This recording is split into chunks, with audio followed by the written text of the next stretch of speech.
অবশ্যই নতুন যে কোনো রাজনৈতিক দলকে আমরা স্বাগত জানাবো। ছাত্র সংগঠন ইতিমধ্যে করেছেন, আমরা স্বাগত জানাচ্ছি। যখনই দল তৈরি করবেন স্বাগত জানাবো। তার অর্থ এই নয় যে আপনারা সরকারে বসে সরকারের সমস্ত সুযোগ সুবিধা নিয়ে আপনারা আপনাদের দল গঠন করবেন, সেটা কখনোই মেনে নেওয়া হবে না।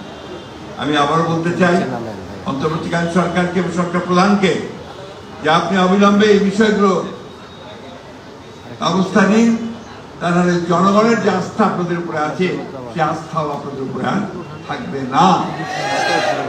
আমি যখন প্রথম বলেছিলাম যদি এই অন্তর্বর্তী সরকারের কেউ নিরপেক্ষতা হারায় তাহলে আরেকটি নিরপেক্ষ সরকারের প্রয়োজন হবে বলেছিলাম না?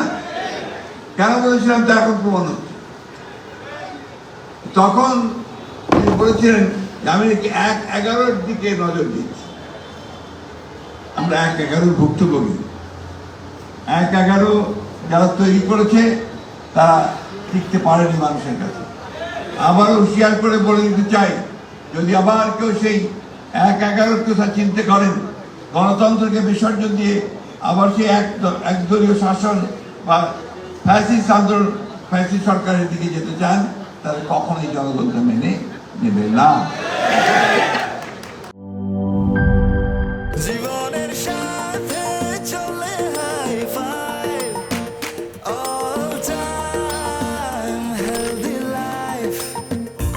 নিশ্চিন্তে খান স্বাস্থ্যকর অল টাইম পান, অল টাইম হেলদি লাইফ।